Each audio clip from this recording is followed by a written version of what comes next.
tema firman Tuhan yaitu semangat.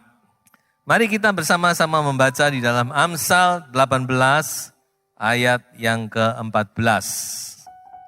Orang yang bersemangat dapat menanggung penderitaannya, tetapi siapa akan memulihkan semangat yang patah?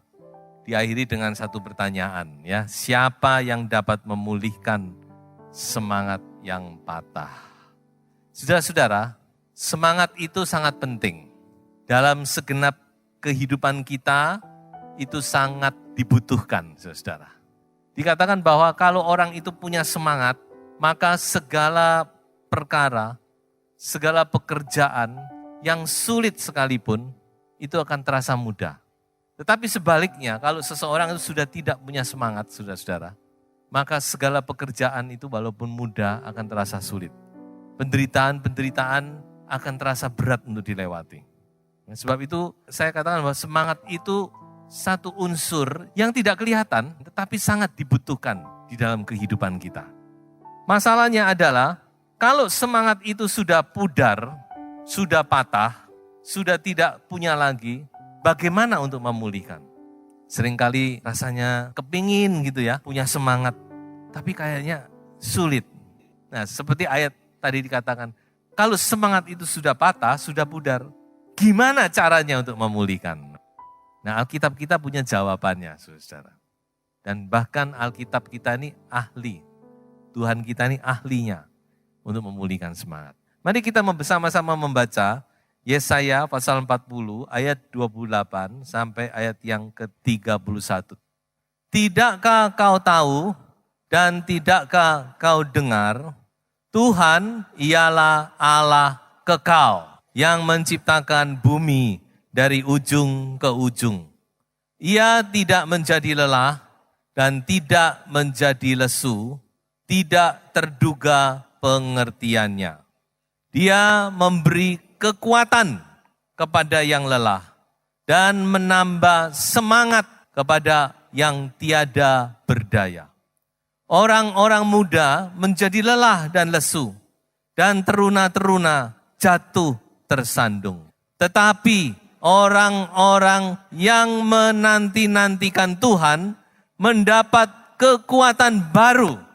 Mereka seumpama Raja Wali yang naik terbang dengan kekuatan sayapnya. Mereka berlari dan tidak menjadi lesu. Mereka berjalan dan tidak menjadi lelah. Amin. Haleluya, puji Tuhan. Nah, saudara, ini luar biasa ini. Ada satu rahasia yang ada dalam ayat-ayat ini. Jadi firman Tuhan jelas berkata, sehebat-hebatnya manusia, pasti ada satu saat dia bisa down.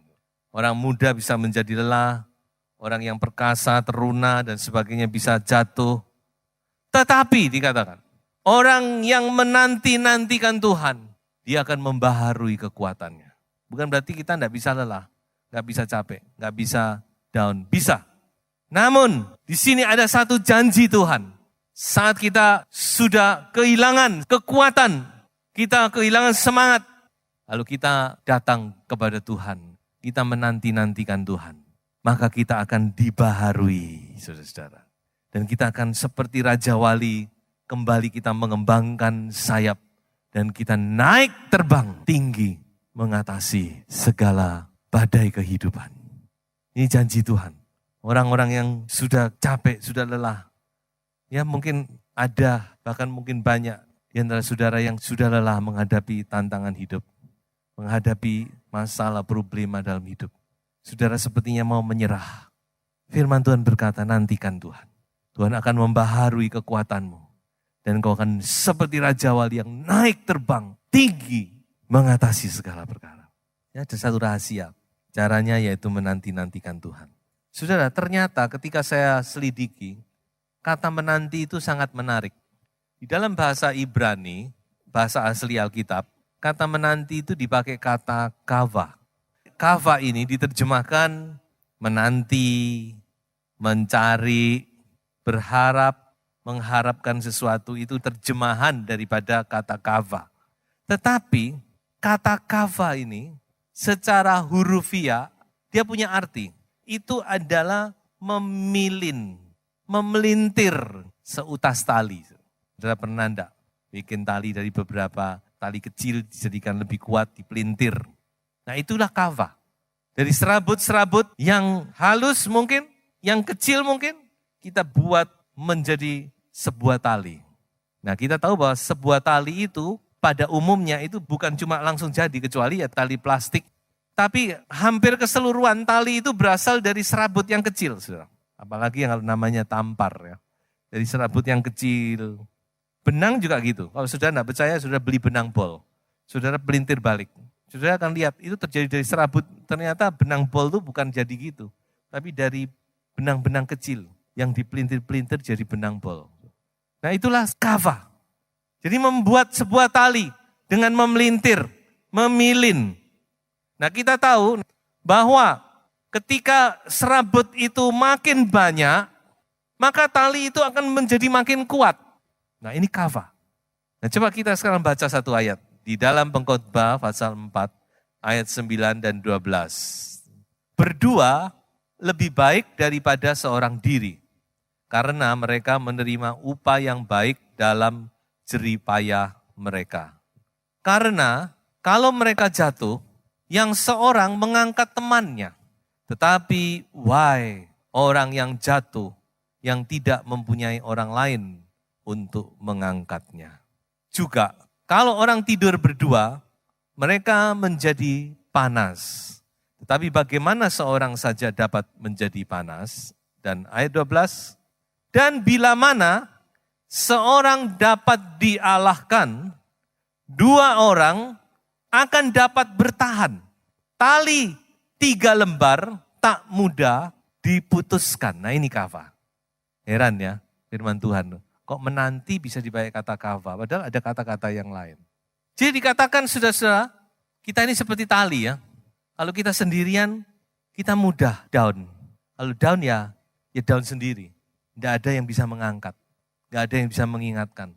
Tapi kalau 2 orang, masih ada. Ayo, semangat. Nah, semangat. Suami istri saling memberi semangat. Ayo semangat. 3 orang dikatakan, wah tambah kuat. Nah itulah menanti kava. Jadi kava itu mempunyai pengertian saudara-saudara, yaitu strength through numbers. Kekuatan yang datang dari jumlah. Makin banyak makin kuat.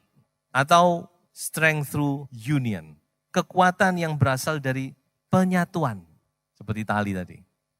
Atau strength through relationship. Kekuatan yang berasal dari satu relasi, satu hubungan, satu dengan yang lain. Kekuatan yang diperoleh lewat hubungan, lewat penyatuan, lewat persekutuan. Nah itu pengertian dari kata kava. Orang yang menanti-nantikan Tuhan, dia akan mendapat kekuatan yang baru, kata firman Tuhan. Jadi saudara-saudara, betapa pentingnya kita mempunyai satu persekutuan, menyatu. Jadi menanti itu seperti kita menyatu dengan Tuhan terutama. Nah sekarang kita menyatu itu dengan siapa ya? Nah ini, bagaimana kita bisa mendapat kekuatan, menyatu gitu. Pertama-tama, yaitu dengan sesama orang percaya. Saudara. Ibrani 10 ayat 25, jangan kamu menjauhkan diri dari persekutuan-persekutuan sesama anak Tuhan. Tapi harus makin giat menjelang kedatangan Tuhan. Jadi persekutuan kita ini mendatangkan semangat. Saudara. Kadang-kadang kita sudah lemah ya, tapi kita datang bersekutu, kita melihat orang bersemangat, menyanyi, memuji Tuhan, wah kita ikut bersemangat. Doa pagi itu juga namanya manusia ya, kadang ya semangatnya bisa loyo. Tapi begitu datang, bersekutu bersama, lihat bagaimana jemaat itu begitu bersemangat, pendeta belum datang, sudah datang duluan saudara. Waduh saudara, itu ikut bersemangat. Semangat itu tiba-tiba aja, nggak tahu dari mana, muncul kembali. Jadi semangat itu muncul dari satu persekutuan. Betul itu. Kava itu betul. Next. Dengan firman. Bersekutu dengan firman. Itu bisa membawa semangat yang baru. Karena firman Tuhan itu menghidupkan kita. Ayo, kita baca 2 ayat ini. Mazmur 119 ayat 25 dan 93. 25 dikatakan, jiwaku melekat kepada debu, hidupkanlah aku sesuai dengan firman-Mu. Hidupkan aku. Sudah melekat pada debu, sudah down. Tapi masih berdoa, Tuhan tolong hidupkan aku lewat firman-Mu. Firman Tuhan itu memberi kehidupan. Ayat berikutnya, 93. Untuk selama-lamanya, aku tidak melupakan titah-titah-Mu. Sebab dengan itu engkau menghidupkan aku. Saudara, sadarkah saudara? Ketika kita membaca firman, kita menenggelamkan diri kita kepada firman Tuhan. Seperti kita masuk ke dalam firman. Maka firman Tuhan itu memberi kehidupan. Dari mana datangnya tidak tahu. Makanya kalau sudah mulai tidak bersemangat, coba saudara mulai toleh. Bagaimana hubungan Anda dengan firman? Saya yakin pasti sedang jauh. Saudara yang sudah mulai kehilangan semangat, pasti hubungan saudara dengan firman Tuhan sedang jauh. Artinya saudara sudah ogah-ogahan membaca firman. Ternyata firman Tuhan itu membawa kehidupan. Ini memang firman Tuhan itu hidup. Betul itu. Firman Tuhan itu hidup dan berkuasa. Ketika kita membaca firman, tidak tahu dari mana, maka kehidupan itu mulai mengalir. Tiba-tiba kita bangkit lagi. Pemasmur berkata, dengan itu engkau menghidupkan aku. Jadi kita harus banyak bersekutu dengan firman Tuhan. Menyatu, memilinkan diri. Menyatu dengan firman. Maka saya yakin kita akan mendapat kekuatan yang baru. Next. Dan dengan Roh Kudus. Roh Kudus itu penyemangat, saudara. Roh Kudus itu parakletos. Salah satu fungsi daripada Roh Kudus, parakletos itu artinya penyemangat. Ayo, kamu bisa, ayo. Jadi kalau orang berperang itu ada bagian penyemangat. Dia tidak bawa senjata, tapi dia bawa genderang atau apa. Wah, perangnya semangat. Kalau orang main pertandingan, wah kalau supporternya banyak, wah saudara-saudara, bisa melayang itu saudara. Wah semangat saudara-saudara. Roh Kudus ini parakletos, penyemangat. Nah itulah yang dikatakan dari kava, menyatu, menanti-nantikan Tuhan. Dari kita menanti-nantikan Tuhan, maka kita menerima satu kekuatan yang baru. Saya akan membawa untuk kita melihat orang-orang yang dibangkitkan semangatnya. Teorinya sudah selesai, sekarang prakteknya, saudara ya. Coba kita melihat satu cerita yang terdapat di dalam Kejadian pasal 45, ayat 25 sampai 28. Kisah tentang Yakub yang dibangkitkan semangatnya. Kita tahu ya, Yakub itu punya anak 12. Tapi anak yang paling dicintai itu Yusuf. Jadi di antara 12 anak ini, Yusuf ini anak emas. Makanya Yusuf paling dibenci oleh saudara-saudaranya. Ketika Yusuf dijual ke Mesir oleh saudara-saudaranya dan dilaporkan kepada Yakub bahwa Yusuf itu mati, diterkam binatang buas dengan bukti bajunya yang disobek-sobek dikasih darah binatang. Maka sejak itu dikatakan Yakub ini kehilangan semangat hidup. Orangnya sih masih hidup, tapi tidak punya semangat. Mungkin hati kecilnya cuma berpikir kapan aku ini mati, kira-kira gitu. Dan aku bisa ketemu sama anakku Yusuf. Jelas itu, firman Tuhan berkata, Yakub sudah kehilangan semangat lagi. Sampai satu hari, dia mendengar berita yang membuat seperti halilintar di siang bolong. Anak-anaknya pulang dari membeli makanan di Mesir dan ngomong kepadanya, Pak, Yusuf itu masih hidup. Waduh saudara-saudara, ketika dia mendengar, dia bengong. Dia tidak percaya dengan apa yang dia dengar. Dalam pikirannya itu Yusuf itu sudah mati. Sekian belas tahun yang lalu sudah mati. Jadi ketika dia mendengar Yusuf masih hidup, Yusuf itu hidup. Dia ini seperti orang tidak percaya. Memang tidak percaya. Firman Tuhan jelas mencatat, Yakub tidak percaya. Ketika anak-anaknya ngomong bahwa Yusuf itu hidup, bahkan dia menjadi penguasa, menjadi raja di Mesir. Yakub tidak percaya. Sampai dia melihat ketika rombongan itu ada kereta-kereta kerajaan datang. Ada orang-orang Mesir yang mengikuti, membawa berbagai macam hal-hal yang berharga. Baru dia percaya. Coba kita baca ya, menarik sekali. Kejadian 45 ayat yang ke-27 dan 28. Tetapi ketika mereka menyampaikan kepadanya segala perkataan yang diucapkan Yusuf, Yusuf ngomong toh, disuruh sampaikan kepada ayahnya, disampaikan. Jadi dia mendengar, walaupun tidak langsung dari Yusuf tapi disampaikan. Dan ketika dilihatnya kereta yang dikirim oleh Yusuf untuk menjemputnya, maka bangkitlah kembali semangat Yakub ayah mereka itu. Kata Yakub, cukuplah itu. Anakku Yusuf masih hidup. Aku mau pergi melihatnya sebelum aku mati. Saat itu juga Yakub hidup kembali. Tadinya dia hidup tapi dia sebenarnya sudah mati. Karena dia tidak punya semangat hidup. Tidak ada pengharapan lagi. Mau hidup ini mau untuk apa?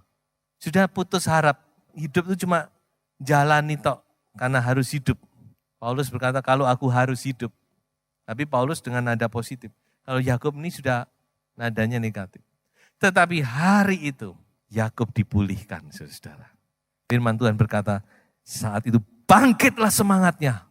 Dan dia berkata aku mau pergi ke Mesir. Aku mau ketemu dengan anakku Yusuf. Bagaimana seorang dipulihkan kembali semangatnya. Saudara, ini cerita ini mempunyai banyak pengertian ya. Salah satu dia punya pengertian rohani. Ya bagaimana bahwa Yusuf itu adalah gambaran dari Yesus. Yesus Kristus, Yusuf kita. Dia sudah menjadi raja di hati sorga. Duduk di sebelah kanan Allah Bapa. Yesus itu hidup. Dia memberikan firman. Dia memberikan Roh Kudus kuasa. Kereta itu bayangan dari kuasa, firman dan kuasa Roh Kudus untuk memberi kekuatan kepada kita. Ayo dalam menjalani kehidupan ini kita ingat selalu bahwa kita mempunyai Tuhan yang hidup di sorga. Amin. Tuhan yang berkuasa di atas segala perkara masalah kehidupan kita. Yesus yang kita sembah adalah Tuhan yang hidup dan berkuasa. Kita mau ingat, saudara, dan satu kali kita mau ketemu dengan dia. Ayo bangkitkan semangat saudara. Mungkin yang sudah tidak punya pengharapan, saudara ingat kepada Yesus. Percaya bahwa Yesus Kristus itu hidup. Dia menjadi raja. Dan dia memberi kuasa, pemberian-pemberian, firman. Saudara, untuk kita menjalani kehidupan kita. Yang kedua, saya ambil kisah dari Nabi Elia. Nabi Elia ini menarik sekali ya. Di dalam kisah Nabi Elia ini kita bisa melihat, ya itulah manusia saudara-saudara. Jangan berharap kepada manusia. Ya. Manusia adalah manusia. Nabi Elia ini kurang apa? Seorang nabi yang luar biasa hebatnya. Dia satu orang, dia mengalahkan 850 nabi palsu. Satu orang dia berani melawan 850. Dan dia menang, mendatangkan api dari langit. Tapi, nah ini. Setelah kejadian itu selesai, saudara, didengar oleh yang namanya Ratu Isabel. Wah, Ratu Isabel emosi marah-marah, saudara. Lalu dia ngancam sama Elia. Sampaikan Elia, kalau besok kepalanya masih ada di tubuhnya, jangan panggil aku Isabel, kira-kira gitu.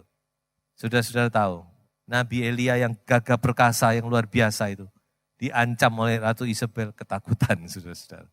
Dia takut, dia berani melawan 850 nabi palsu. Tapi sama seorang wanita takut. Dan dia lari menyelamatkan diri. Tapi dalam pelariannya itu dia juga putus asa ya.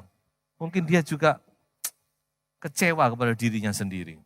Kok aku ini begini ya ternyata ya. Aku ini kok ya geledek cuma gini toh. Dia ngomong sampai sama Tuhan, Tuhan sudah Tuhan. Lebih baik cabut saja nyawaku. Aku enggak lebih baik dari pendahulu-pendahuluku. Dia sudah berbaring di pohon dah. Menyerah, minta Tuhan cabut nyawanya. Tapi Tuhan itu baik, saudara. Tuhan masih punya rencana dalam kehidupan Nabi Elia. Sehingga Tuhan kirimkan malaikatnya dengan membawa roti bakar dan air. Makan Elia. Habis makan masih tidak bangkit, masih down. Tapi Tuhan datang lagi, kirimkan. Coba kita baca ayatnya ya. Pasal 19, 1 Raja-Raja 19 ayat 7. Berbunyi demikian.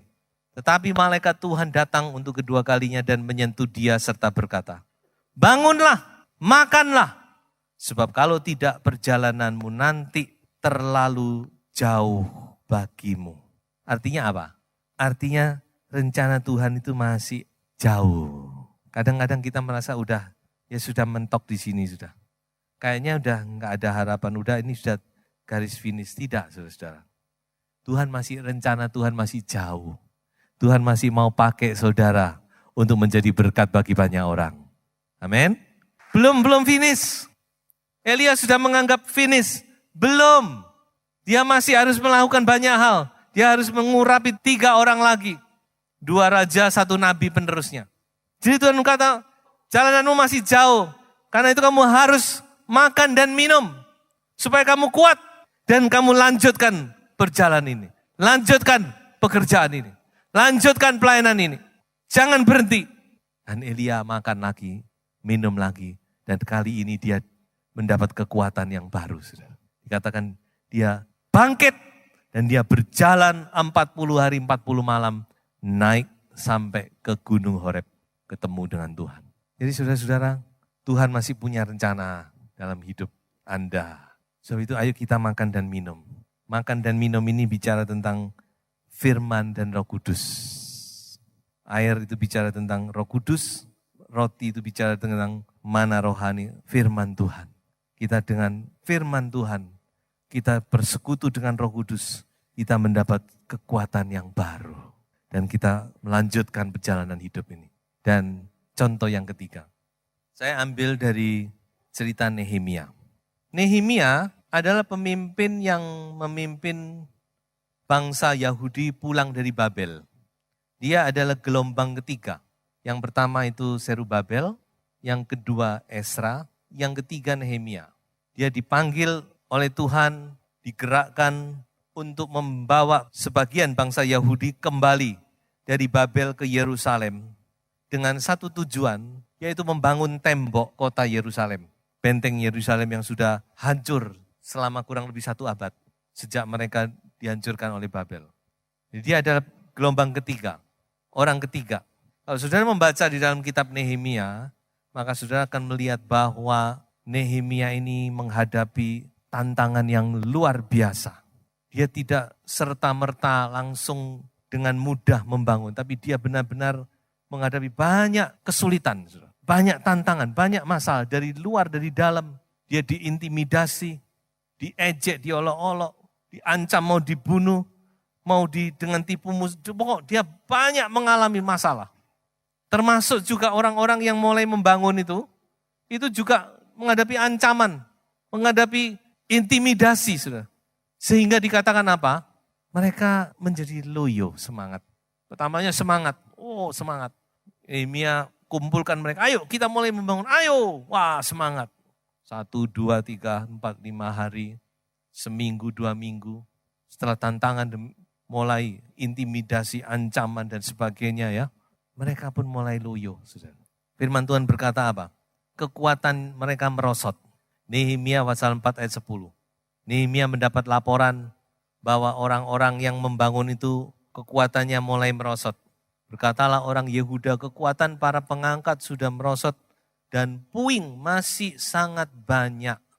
Tak sanggup kami membangun kembali tembok ini. Menyerah. Duh Nehemia rasanya kok kita kayaknya gak bisa deh, gak mungkin. Forget it. Udah lupakan saja Nehemia, angan-anganmu. Mereka sudah ngomong, bisa saya kami gak sanggup udah. Terlalu banyak kerjaan ini.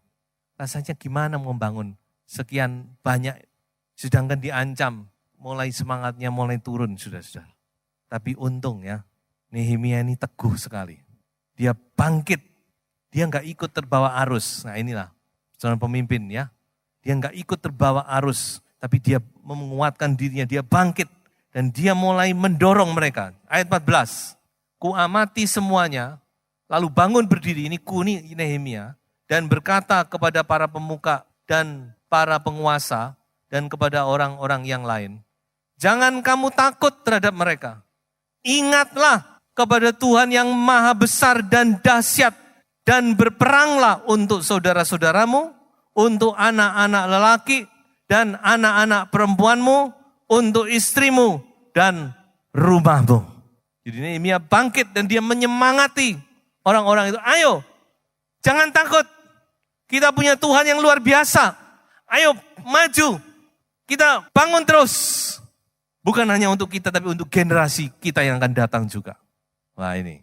Kadang-kadang kita juga harus pikir, soro didik gak apa-apa. Penting anakku besok enak gitu ya. Kira-kira gitu. Nehemia dia mengingatkan mereka. Lakukan untuk anak-anakmu ini. Ingat kepada Tuhan. Dan mereka semangat kembali, saudara. Mereka membangun itu dikatakan satu bawa cetok, satu bawa cangkul, satu bawa apa macam-macam. Satu tangannya bawa tombak, bawa pedang. Jadi mereka bangun sambil siap perang, saudara. Karena memang diancam. Sewaktu-waktu mau diserang. Jadi mereka udah siap. Kalau musuh datang, cedok ditinggal, pedang diangkat. Nah, kalau musuh nggak menyerang, ya bangun terus. Luar biasa. Dan saudara tahu, pekerjaan yang hebat, yang luar biasa, yang tadi dikatakan nggak sanggup kami membangun, itu selesai dalam waktu berapa? 52 hari pekerjaan itu selesai. Dalam waktu 52 hari, nggak sampai 2 bulan, tembok itu terbangun. Haleluya. Yang tadinya mereka sudah merasa kami tidak sanggup lagi. Makanya benar firman Tuhan kata. Orang yang bersemangat dapat menanggung penderitaannya. Seringkali kita ngomong tidak sanggup. Karena apa? Karena udah tidak punya semangat sebenarnya. Kalau masih ada semangat. Sanggup dalam nama Yesus. Haleluya. Karena Tuhan kita maha besar dan dahsyat. Kita punya Tuhan yang besar, mau takut apa? Orang mau berbuat apa? Tidak bisa. Saudara. Kalau Tuhan di pihak kita, siapa lawan kita katanya. Jangan takut. Saudara. Bangkitkan semangat saudara. Maju terus. Nah Nehemia ini tidak kebetulan. Kalau kita lihat dia adalah orang ketiga bukan? Setelah Zerubabel, Esra, Nehemia. Nehemia itu sendiri artinya Nehemia. Itu nama dari Nehemia itu artinya Yahweh penghibur. Ada Yahnya itu ada Yahwehnya, ada Yehovah. Jadi Nehemia itu adalah Tuhan penghibur namanya. Dan kalau kita lihat urutannya, dia orang ketiga yang pulang, maka jelas Nehemia itu adalah gambaran dari apa saudara-saudara pribadi Roh Kudus. Kita punya Roh Kudus beserta kita. Ingat itu. Dia tinggal di dalam kita. Dia tidak meninggalkan kita. Dia adalah Allah yang maha besar dan maha kuasa. Sebab itu saudara tidak usah kecil hati ya. Takut dan undur menghadapi segala macam tantangan. Kesulitan mungkin bisa datang seperti Nehemia. Menghadapi banyak kesulitan, intimidasi. Dan segala macam orang-orang yang berniat jahat. Tapi dia percaya kepada Tuhan. Yang luar biasa itu. Dan Nehemia, Roh Kudus masih berkuasa. Saya percaya Roh Kudus sedang berbicara. Kalau ada saudara-saudara yang mulai patah semangat. Roh Kudus sedang berbicara kepada Anda. Jangan takut. Pandang kepada Yesus. Ada yang patah semangat? Yesus jawabannya.